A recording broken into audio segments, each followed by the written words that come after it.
vedare tinokuchingamidzai zvekare kune chimwe chirongwa pano paZim Facebook Secrets and Confessions. Tadzoka zvekare nemamwe mamessages. Rekedzai tibva tapinda mumamessages edu atadzoka takakubatirai. Message yedu yekutanga yakamira sekudai so: hanzi makati zvenyu mukoma, ndinokumbirawo kuti munge muchindiposterawo nyaya yangu makavikawo chitupa changu. Ininiwo ndinoda kureurura kuti mukoma, ndiri mudzimai uye zvekare ndine makore 31 years ekuberekwa. Ndakaroorwa ende ndine vana vangu vaviri. So ndakabva mukudaidzwawo namai prophet, even though painge paine mamwe masecrets avo atainge takaudzwa, because isusu we are only about 4 avo vanonzi the inner circle of the main present worship kuchechi kwedu. So zuva racho iroro randakadaidzwa ndini ndakazotoita kupedzisira paselection yacho kuti ndige ndichizoudzwa mamwe masecrets echurch kuti vakatanga sei uye zvekare kwavakaenda ndekupi kuti vange vachienda kunosimbisiwa.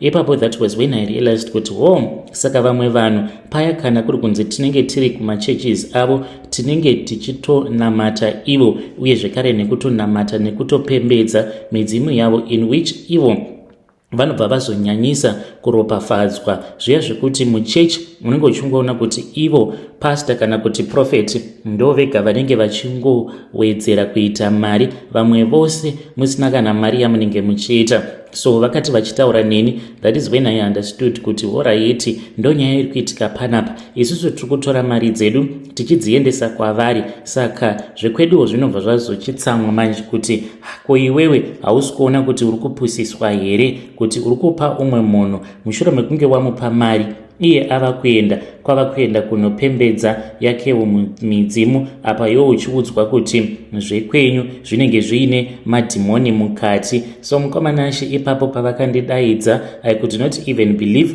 zvose izvo zvavainge vachindiudza, because ndainge ndichangobva mukupinda basa. Yes mukoma, ndakatonzi ndinge ndichigadzirirawo CV kuti ndige ndichizoaplayawo basa racho iroro rekuzova part of the present worship team. And if you are part of the present worship team, it means kuti unenge utori nemari iyo yaunenge uchitofanira kutoti unge uchipiwa as a monthly salary. Saka you do not answer to God, you answer kwavari ivo prophet ava. And vanotokuudza, especially us who are in the inner circle, kuti this church is my church, it is my business. Hapana mwari pavakambouya vakati vari kuda kuvaka church iyi yakavakwa nemari yangu. He used to say this kana vatsamwa, but he does not say this to anyone. Vanongoudza vanhu avo vanoziva everything, uye zvekare nevanhu vari kubenefita. Dzimwe nguva vanokwanisa kungoti mwari haana kana chitinha chake kana 1 pabuilding iri panapa, ichechi yangu, do you understand it? And ivo vanoti it is a legacy that he is building for his own children and his future generations. The whole structure, it is just a business. Munhu wose anouya kuchechi kwavari vanototi is my customer. Saka munofanira kutoti munge muchitobata macustomers angu nenzira dzakanaka. The customer is always right, ndo zvavanogara vachingotaura. So mukomanashi ipapo pandakaudzwa zvose izvozvo kuti vakaenda kopi, I never even wanted to believe it. Ndaitoti zvimwe kuda maybe vari kunyepa, asi nekufamba kwenguva mukoma, that was when I started to believe kuti ko ingawani zvachiri chokwadi kutoti ivo vakaenda kun'anga vakabva vachizonosimbisiwa uye zvekare nekuzokumbirawo vekwavo ruregerero kuti vainge vafunga kuti vange vachiita zvekunamata, vainge vachida kuzotungamirirwa nevadzimu vavo, uye zvekare vachiti ivo semuvhimi hapana zvavangazviita nekuti varipo pakutsvaka. Saka uvhimi hwacho hunosiyana. Ivo vainge vafunga kuti vange vachivhimira muchechi. Ndakaudzwa zvose uye zvekare ndikanzi ndaifanira kuti ndige ndichizoendeswa kune imwe n'anga. Zvechokwadi ndakabva ndachizoendeswa kun'anga iya. Mushure mekunge ndaendeswako kun'anga kwacho mukoma, ndo pandakabva ndachizotemererwa nyora idzi mukoma, ndakadzitemererwa kugotsi kwangu uku, but vakati hakuna umwe munhu asina chivanhu anokwanisa kuzodziona nyora dzacho idzodzo. Uye zvekare kana ndikasvika panzvimbo yekuti panenge pachiridzwa mbira uye zvekare pachitambwa mashavi, nyora idzi mukoma dzinototanga kutofamba, ndototanga kutonzwa ropa rangu richimhanya, ndichitoita sekunge munhu ava kutoda kutojoinawo vanhu vanenge vachimba vachitamba, asi ndinozongozvibata hangu ndobva ndati no, this one I cannot do.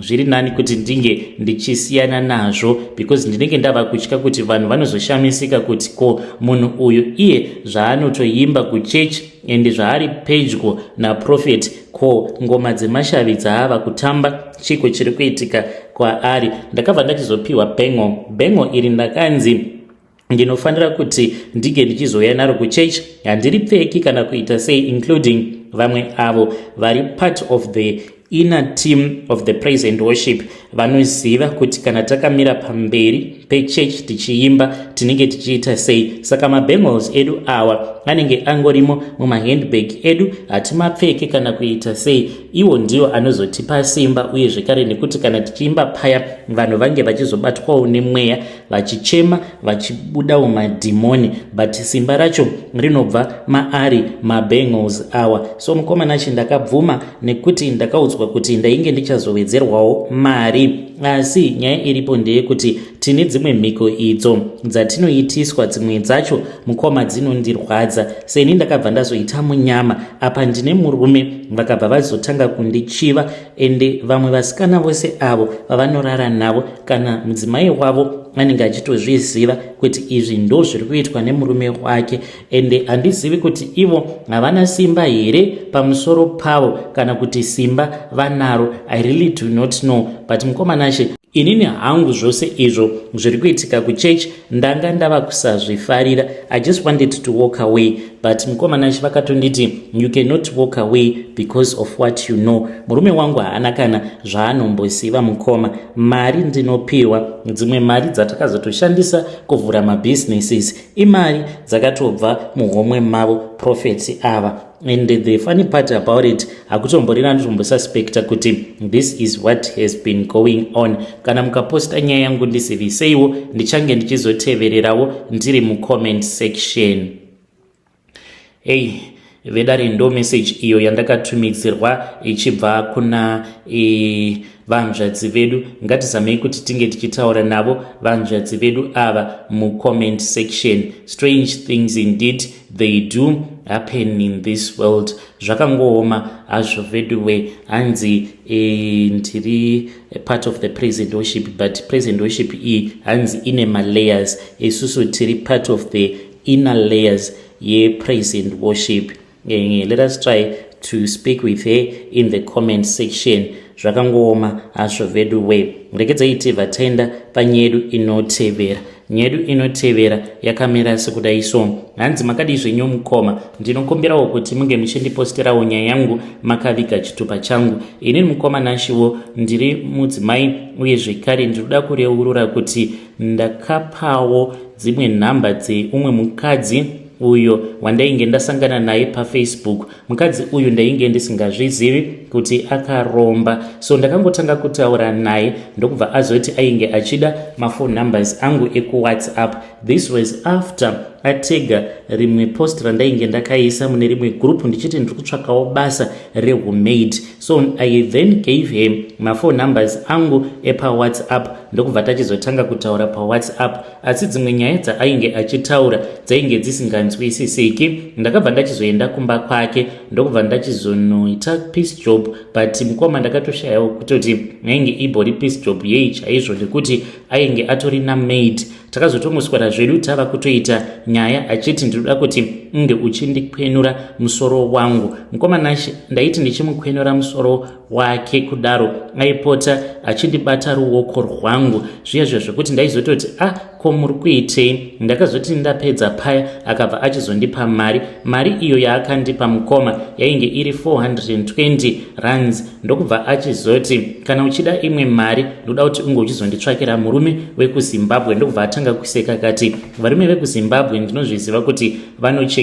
Ndikati ko imimi munogoda murume anokuchengetai sei? Nekuti mari ingawani munayo, imba yakanaka, basa rakanaka, uye zvekare manga muchindiudza kuti mune mamwe mabusinesses avo amunoita. So mukomanashi vakabva vachizoti kwandiri aiwa nditsvakire mhani. So takangoramba tichingotaura inini navo until one day ndazoposta rimwe picture recousin brother yangu uyo anogarawo kunoku kuPretoria ari kudanana navo mother ava and is married as well, and hatombozvizivi kuti mother ava vari kudanana navo vandakamurongera ivo vakaromba. I recently discovered mushure mekunge ndazotanga kutaura namaid wavo uyo anobva kuSwaziland akandiudza zvimwe zvaanopota achisangana nazvo pamba pavo, ende zvechokwadi pandakazoendako kumba kwavo for a peace job ivo vasipo, maid uyauya akabva achizonditora ndokubva azoti uya kuno. Takabva tachizoenda upstairs ndokubva tazoenda mune imwe room,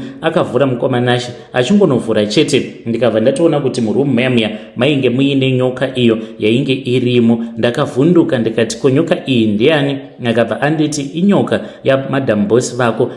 Dai waudza hanzvadzi yako because achafira mahara. So kutaura kudai so mukomanashi ndatova nedepression ini nekuda kwekuti ndiri kushaya kuti cousin yangu ndomuudza sei kuti ange achizosiyana navo madam boss ava vandakamurongera tichiti ngatidye munhu mari, nekuti mari yavo ndava kuona kuti iko zvinozvi inotodyiwa nemuseredzero. Hii ndakaurayisa mwana waamai vangu because ivo vakaromba ende vatori nenyoka. Nyoka yacho iyoyo yandakaona hanzi inorarama neropa rehuku. Akatoti you are very lucky because vangadai vakazotodanana newe vakakushandisa pamhiko dzavo. Hamenowo kuti why, because kumashure kwese uku vaiti kana vakauya nemukadzi wavanenge vauya naye vachiti ndewe mapeace job vobva vazotoswera vakavharirana naye mubedroom mavo, but munhu iye yeka achibuda mubedroom imomo anenge achirakidza kuti anenge akabatwa